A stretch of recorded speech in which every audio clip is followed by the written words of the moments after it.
Sidang perdana tragedi Kanjuruhan Balang untuk 5 tersangka akan berlangsung pada pertengahan Januari mendatang, tepatnya pada tanggal 16 Januari. 5 tersangka tersebut pemirsa disangkakan dengan pasal 359 KUHP atau pasal 360 KUHP dan atau pasal 103 ayat 1 junto pasal 52 Undang-Undang Republik Indonesia nomor 11 tahun 2022 tentang keolahragaan. Pasal-pasal inilah yang kemudian menjadi perbincangan di segmen sebelumnya. Saya mau langsung saja berdiskusi kepada Pak Anjar. Pak Anjar, proses pengusutan saat ini sedang terus berlangsung dan bahkan pertengahan Januari mendatang sudah akan ada persidangan perdana untuk 5 tersangka. Tetapi apa yang kemudian Anda begitu khawatirkan sampai kemarin datang langsung begitu ya? Ya, seperti yang saya sampaikan tadi, ini problemnya, persoalannya adalah proses ini dari awal penyidikannya ini tidak akomodatif ya terhadap perspektif korban.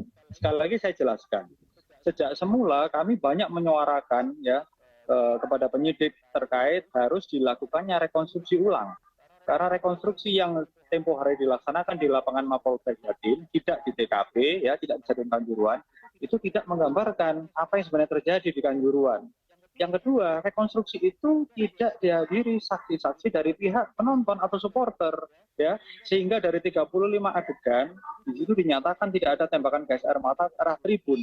Ini yang menyakiti, ini yang melukai kami, melukai perasaan keluarga korban, yang mana secara jelas sudah beredar di mana-mana, banyak video yang sudah menampilkan bagaimana tembakan itu diarahkan ke tribun, ya, di sana banyak ibu-ibu, banyak anak kecil yang tidak tahu apa-apa akhirnya menjadi korban.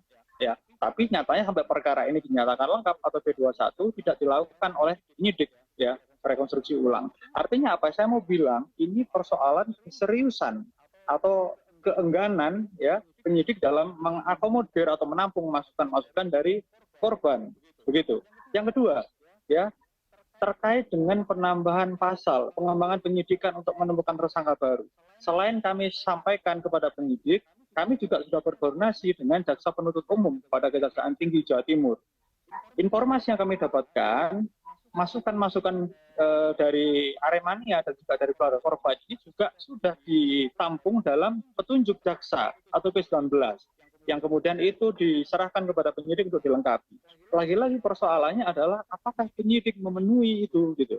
Nah, kalau kita runtut kembali jalannya perkara yang saat ini disidangkan, kan tadinya 6 tersangka itu, betul tadi yang dikatakan Pak Beni, ada 1 yang kemudian berkasnya belum lengkap.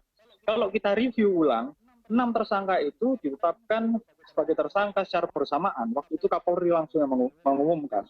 Kemudian ke-6 tersangka itu dilakukan upaya paksa, yaitu tindakan penahanan juga secara bersamaan.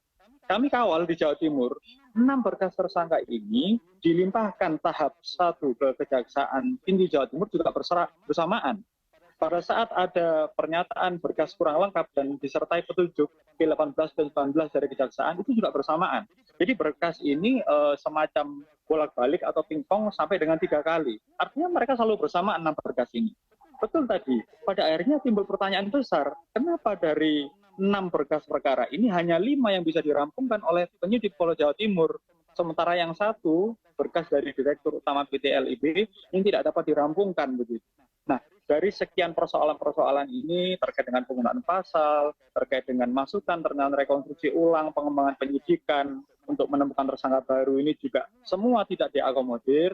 Untuk itulah keluarga korban menempuh langkah-langkah sebagai cara untuk mencari keadilan lebih lanjut.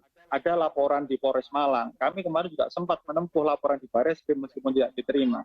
Nah, pada akhirnya apa? Kami merasa kesannya inilah perkara yang memang dipaksakan, yang mau nggak mau harus disaksikan oleh keluarga korban dengan konstruksi kelalaian ini ya. Padahal kalau kita lihat di temuan dari Komnas HAM dan juga TGPF, di sana ada petunjuk-petunjuk yang mengarah pada kesengajaan. Itu di level pelaksana. Sekarang yang jadi persoalan besar juga bagaimana dengan mereka pejabat-pejabat Polri yang mengambil kebijakan terkait dengan izin keramaian. Boleh ditanya ke Mas Akmal itu. Di rekomendasi TGIPF bab 5 ya, poin 2 disampaikan harusnya dilakukan penyidikan lebih lebih lanjut, penyelidikan lebih lanjut kepada pejabat Polri yang menerbitkan izin keramaian, ya, yang waktu itu ditandatangani oleh Intelkam Polda Jawa Timur atas nama Kapolda. Nah, sampai saat ini penyelidikan itu pun juga belum ada begitu. Artinya apa? Untuk di tingkat Polri, untuk di skup Polri sebagai petugas keamanan ini hanya mandek di 3 tersangka itu. Di level pelaksana di lapangan sekali lagi, para eksekutornya sampai hari ini juga belum diproses. Setahu kami di berkas perkara, para eksekutor atau penembak gas air mata hanya berstatus sebagai saksi. Pada saat ditanyakan kenapa demikian, alasannya adalah karena ada pasal 51 KUHP. Tidak bisa dipidana orang yang menjalankan sebuah jabatan. Nah ini kan tidak sesuai juga menurut kami. Tetap harus diproses. Yang menentukan nanti dia dipidana atau tidak itu adalah hakim di pengadilan nanti, bukan polisi, bukan penyidik gitu. Nah, atas beberapa hal ini baik, Pak Anjar, kita coba konfirmasi juga langsung di sini kepada Pak Beni. Pak Beni, seperti disampaikan tadi oleh Pak Akmal, kemudian juga Pak Anjar bahwa TGIPF sudah menyampaikan rekomendasinya. Tetapi dari kacamata Anda, mengapa kemudian rekomendasi dari TGIPF ini begitu banyak poin-poin yang kemudian tidak dilaksanakan rekomendasinya? Apa yang sedang ditunggu untuk kemudian melaksanakan rekomendasi-rekomendasi dari TGIPF ini? Kalau kami melihat bahwa karena sudah melakukan penahanan kepada 6 orang ini, maka penyidik fokus untuk menyelesaikan berkas itu. Itu yang kami lihat ya.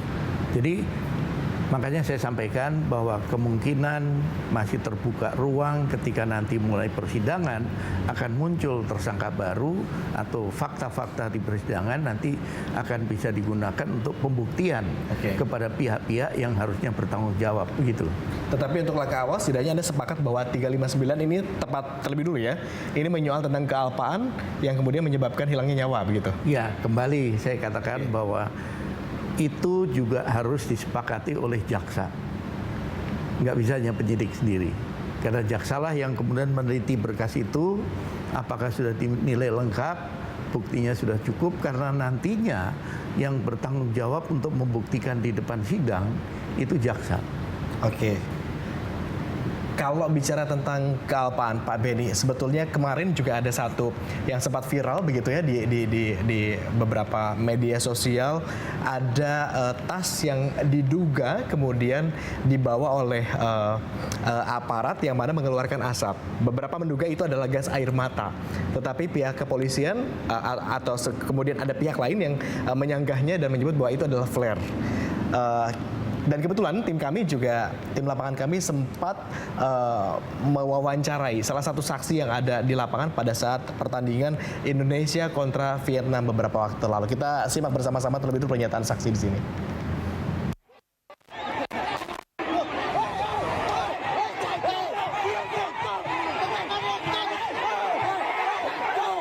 Itu buka sendiri. Jadi polisi juga bingung, kaget, dijatuhin ya. Jadi bukan ada berapa, cuma ada nggak sengaja itu pada itu apa polisi.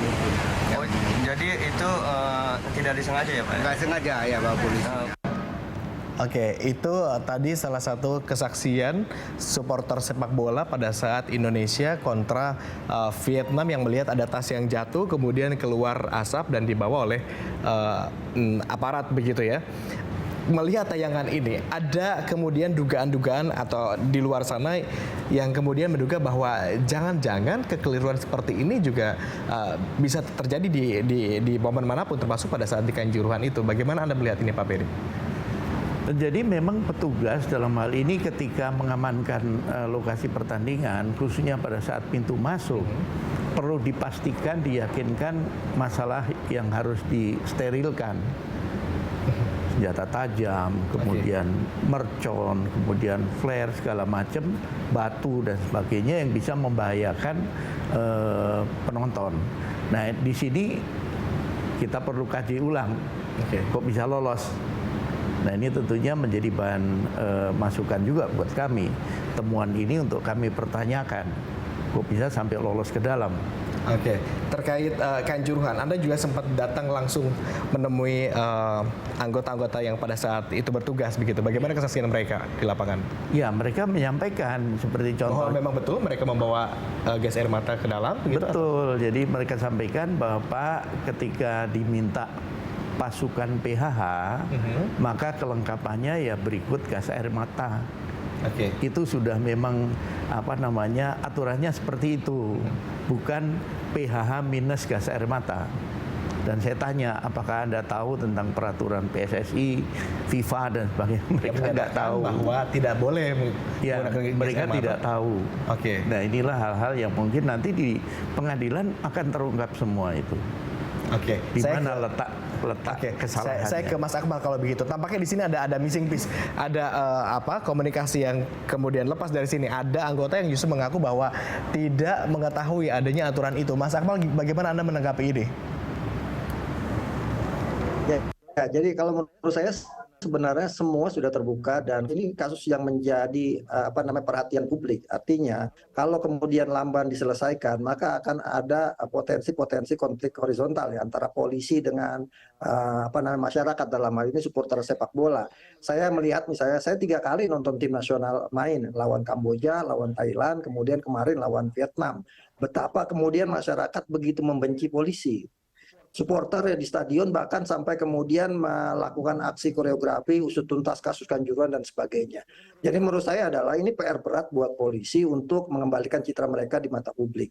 Tugas utama mereka adalah ya mengusut secara tuntas kasus Kanjuruhan ini. Yang menjadi PR sebenarnya tidak perlu menunggu persidangan untuk menambah tersangka baru. Karena banyak barang-barang bukti di lapangan yang sudah orang lihat banyak sekali. Pak, sebagai contoh misalnya adalah siapa yang invasi pertama kali ke dalam lapangan. Nah, itu kan bisa kemudian ditangkap. Kemudian siapa yang melemparkan flare pertama kali dari tribun utama ke dalam lapangan. Itu fotonya jelas semua. Tapi sampai sekarang kok tidak ditangkap gitu.